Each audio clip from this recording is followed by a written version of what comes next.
Hello నమస్తే, నేను journalist YNR. Amaravati పనులకు టెండర్లు పిలిచింది ఆంధ్రప్రదేశ్ ప్రభుత్వం. అనేక ప్యాకేజీలకు సంబంధించిన పనులను కాంట్రాక్టర్లకు ఆల్మోస్ట్ అప్పగించేసింది. వేల కోట్ల రూపాయలు ఈ కాంట్రాక్టర్లను దక్కించుకున్న వాళ్ళంతా తెలుగుదేశం పార్టీకి సంబంధించిన వాళ్ళు, తెలుగుదేశం పార్టీకి సంబంధించిన ముఖ్య నాయకులకు బంధువులుగా ఉన్నవాళ్ళు, తెలుగుదేశం పార్టీ నాయకత్వానికి సన్నిహితంగా ఉన్నవాళ్ళు అంటూ నిన్న సాక్షి పత్రిక ఒక కథనాన్ని వేసింది.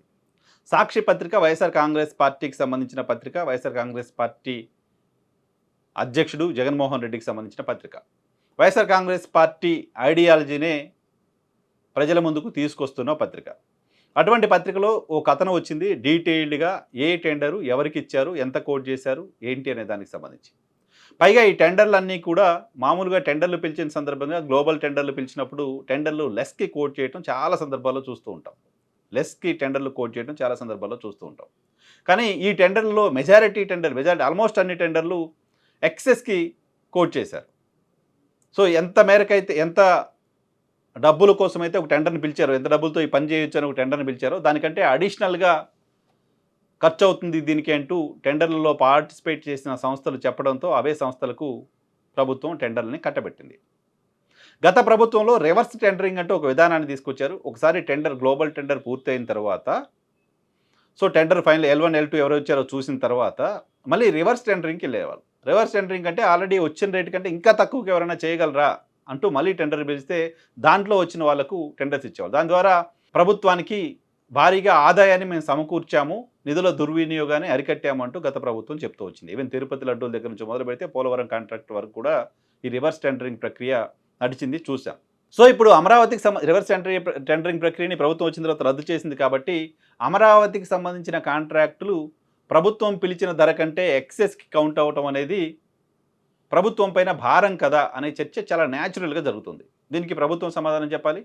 అయితే ప్రభుత్వం అమరావతి రాజధాని నిర్మాణ పనులు మరింత క్వాలిటీగా జరగాలి కాబట్టి డబ్బుల విషయంలో మేము రాజీ పడదాల్చుకోలేదు, ఓ రూపాయి ఎక్కువైనా సరే క్వాలిటీగా పనులు చేయించాలని అనుకుంటున్నాము అని చెప్తే కూడా తప్పుపట్టాల్సిన అవసరం మాత్రం లేదు.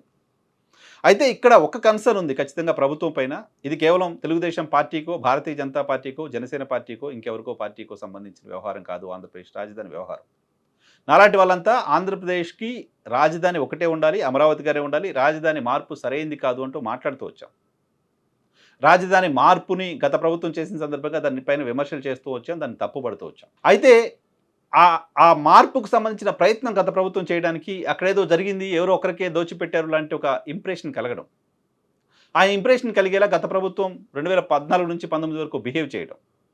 సో అప్పుడు ఆ ప్రభుత్వం అలా బిహేవ్ చేయడం వల్ల రాజధానిని మార్చము అని ఎన్నికల ముందు చెప్పిన వైసీపీ ఆ తర్వాత ఎన్నికల అధికారంలోకి వచ్చిన తర్వాత రాజధాని మార్పు ప్రక్రియకు శ్రీకారం చుట్టింది. అక్కడ ఇన్సైడర్ ట్రేడింగ్ జరిగిందో ఇంకేదో అంటూ రకరకాల కమిషన్లు, విచారణలు ఏదో చేస్తూ వచ్చింది. సో వైసీపీ ఆ పని చేయడానికి కారణమైనట్లుగా గత ప్రభుత్వంలో కొన్ని కార్యక్రమాలు జరిగాయి.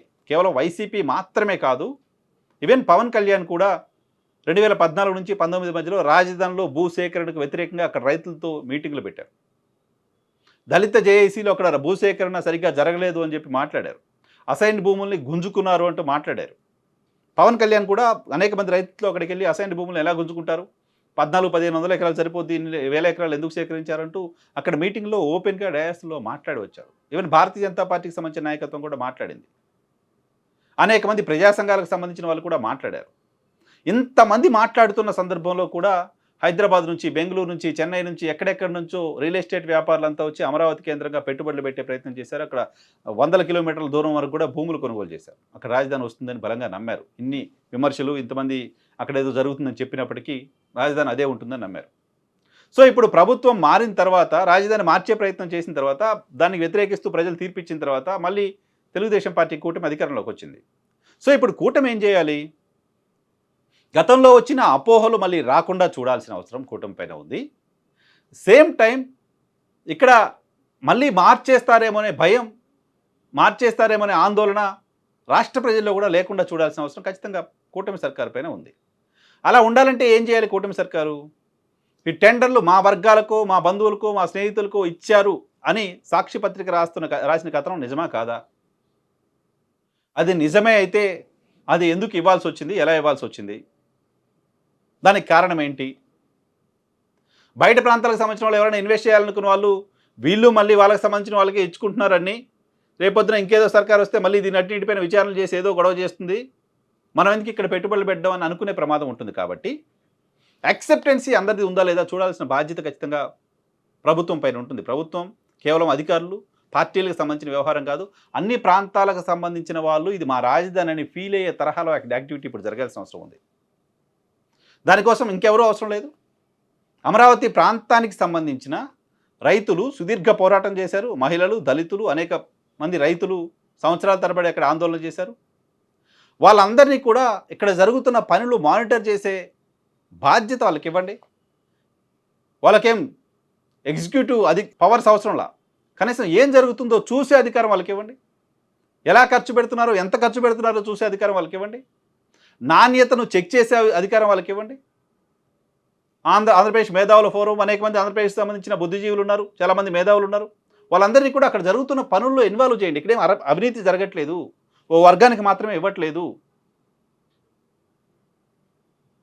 మొత్తం రాష్ట్రం అందరి ప్రజలకు సంబంధించిన ఆస్తి ఇది, రాష్ట్రం అందరి ప్రజలకు సంబంధించిన రాజధాని ఇది. మొత్తం రాష్ట్రం పేరుతో మనం తీసుకొచ్చి ఖర్చు పెడుతున్న ఖర్చు వేల కోట్ల రూపాయలు ఇక్కడ ఉన్నాయి. అటువంటి ఒక ఇంప్రెషన్ని ప్రభుత్వం కలిగించాల్సిన బాధ్యత ఖచ్చితంగా ఉంది ప్రభుత్వం పైన. గతంలో పోలవరానికి అందరినీ బస్సులు పెట్టి తీసుకెళ్లారు.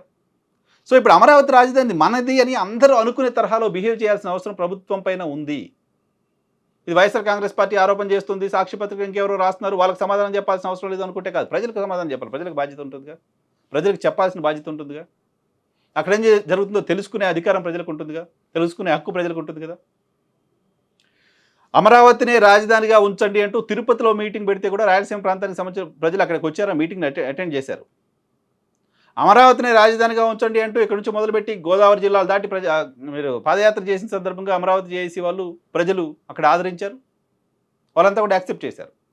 విశాఖపట్నానికి రాజధాని తీసుకొస్తామంటూ వైసీపీ చెప్తే కూడా అక్కడ ప్రజలంతా మాకు రాజధాని అవసరం లేదనుకున్నారేమో తెలియదు, కానీ అక్కడ ప్రజలు కూడా కూటమికే ఓట్లేశారు. సో ఇంతమంది అమరావతి అక్కడే రాజధానిగా ఉండాలి, అక్కడ అమరావతి నిర్మాణం జరగాలి అని కోరుకున్నట్టుగానే భావించాలి. ప్రజలు ఓట్లేశారు కాబట్టి, ప్రజలు తీర్పిచ్చారు కాబట్టి. అటువంటి ఓట్లు వేసిన వాళ్ళంతా ఆందోళన చెందకుండా, భయపడకుండా, ఇది మళ్ళీ ఏ ఒక్కరి కోసమో వెళ్తుందనే ఒక మెసేజ్ బయటికి వెళ్లకుండా, అటువంటి ప్రమాదం రాకుండా, ఈ రాజధాని మనందరిది, ఇక్కడ పెడుతున్న ప్రతి రూపాయికి బాధ్యతతో ఖర్చు పెడుతున్నాం. ప్రతి రూపాయికి కూడా జవాబుదారీతనం ఉంది, పారదర్శకంగా ఉన్నాం అని చెప్పడం మాత్రమే కాదు, అలా కనపడాలి కూడా. అలా కనపడాలంటే ఈ మొత్తం పనులు, అక్కడ జరుగుతున్న వ్యవహారాలన్నింటిలో అమరావతి జేఏసీని, అమరావతి రాజధానిగా ఉండాలని ఉద్యమం చేసిన వాళ్ళని ఏదో ఒక స్థాయిలో అక్కడ ఇన్వాల్వ్ చేయాల్సిన అవసరం ఖచ్చితంగా ఉంది. అదర్వైజ్ మళ్ళీ కొన్ని అపోహలు, ఆ అపోహల ద్వారా కొన్ని ప్రమాదాలు అమరావతి రాజధానికి ఉండే ఆస్కారం ఉంటుంది. తస్మాత్ జాగ్రత్త.